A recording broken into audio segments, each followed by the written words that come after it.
I got a slice of Star Wars and pop culture I want to lay on you, Jason. Oh, yeah? Because, that's right. Because last Friday, myself, Billy Mack, Tyler Page, and our cousin, John McInerney, JB to his friends, we attended Chicago White Sox Star Wars night. And what an outrageous time we had, as we always do when we get together. And, we brought our Star Wars enthusiasm and our attitude along with our angst for the 2024 Chicago White Sox season, which has been one for the record books as far as how terrible the team has been this year. Now, do they do this Star Wars night every year? Is this every year? This is an annual thing, so they're committed.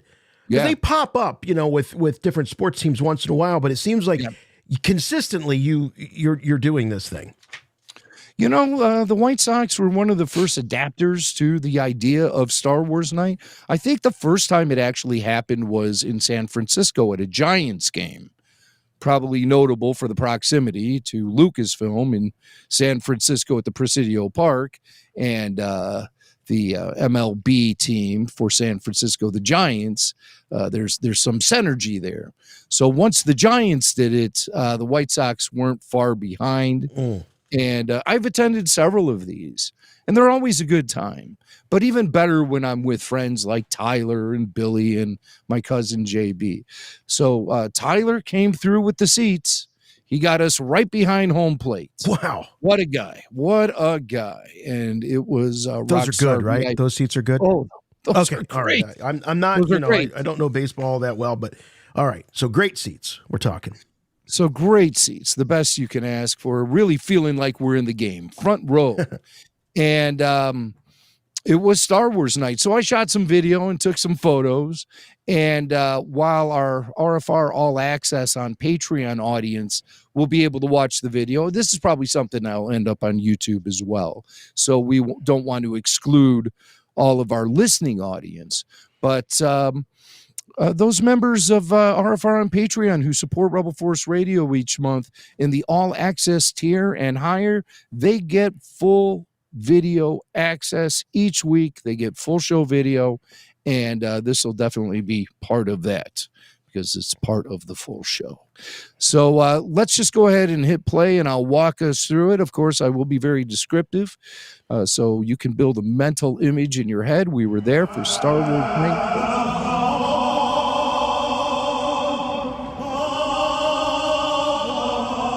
It's not every day that you see national anthem singer there, flanked by two stormtroopers and Boba Fett.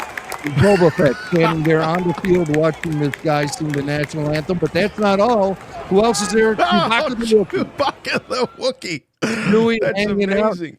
Before the game, Boba Fett dropped the opening pitch on the pitching mound and walked away from it. It's not a common baseball tradition to have a bounty hunter do that. Here's Chewbacca. Are you sure that wasn't a thermal detonator? All right, pause it. Oh, Pause it. Okay. He did sort of treat that baseball like a thermal detonator. I'm glad you brought that up, Swank, because I thought my imagination was running wild. But here it is again. Jason rewound it, and there he's dropping it. Because he's holding a thermal detonator. It seems to be a very specific movement he makes. So as you'll see as we go on, Chewbacca is behind home plate, and the camera is shooting him, and Chewbacca's standing right next to me and Billy Mack. So I shove Billy, and you'll see here on the right of Chewbacca, all of a sudden, who pops into the frame? Oh, there's a confused Billy Mack. Billy Mack not understanding what I wanted him to do.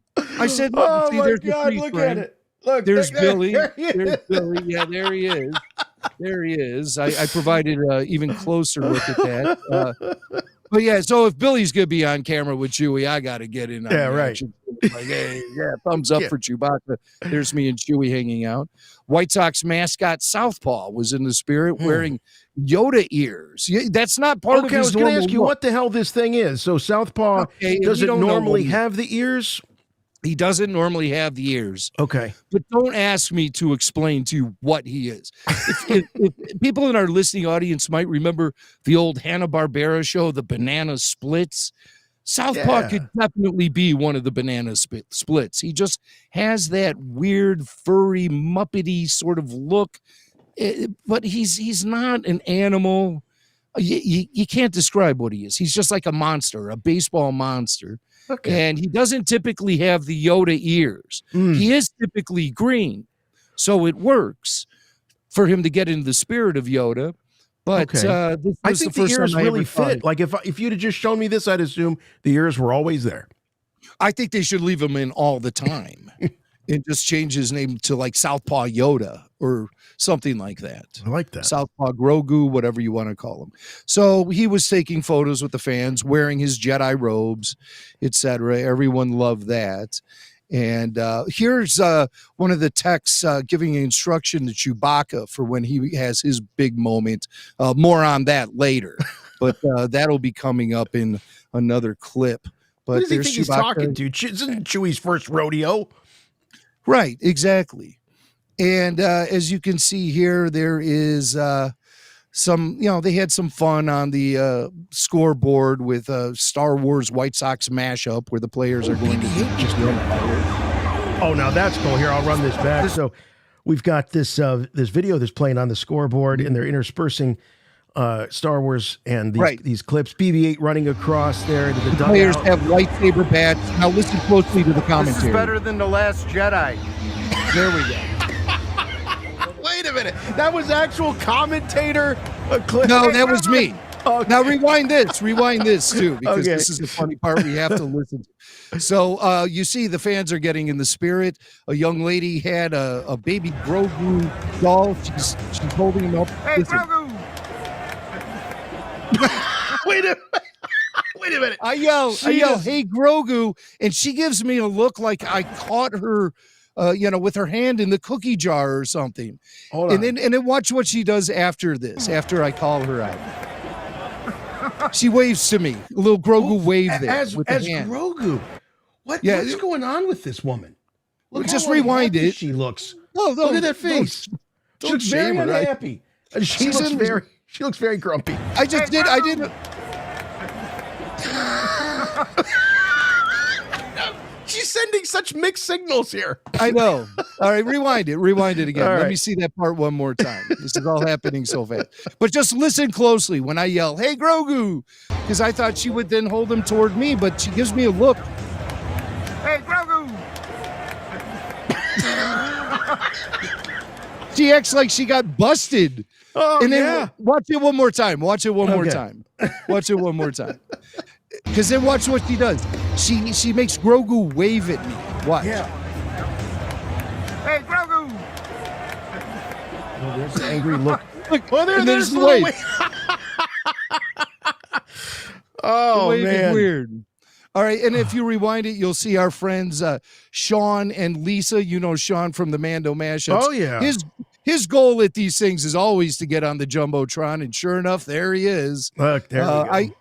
The only way I could identify that is Sean, because he's wearing his helmet. His lovely wife, Lisa, is standing next to him, also wearing a helmet. But I can, by seeing her there, I know that guy is Sean for sure. So I texted him that video in the moment. He was so happy, awesome. Always the goal with this guy to get on the Jumbotron. There's Southpaw. He's still working the crowd, photo ops. Everybody loves. Well, I hope he doesn't see that woman with the Grogu. God knows I know that could she's be going to really messy. That could be really messy. And the night ended with an amazing fireworks display.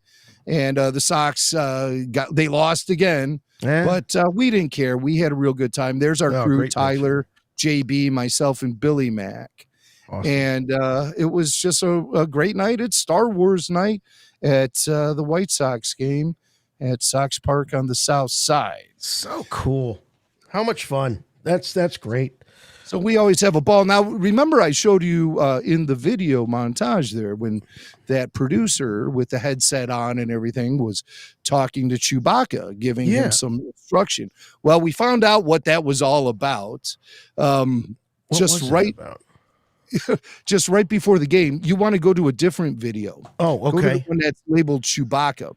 And this is video from the White Sox TikTok account.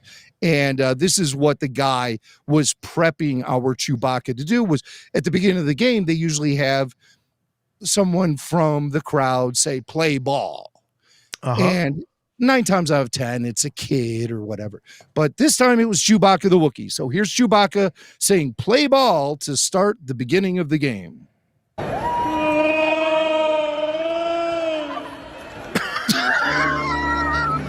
Yeah, wait, okay. I got lots of questions. So, not to take anything away from this this incredible cosplay going on here, but generally speaking, when you see the cosplay Chewie or the cosplay Vader, they got a little box with some sound effects going on. This dude, he's doing his own sound effects. You can tell. Yeah. This is no Ben Burt magic here.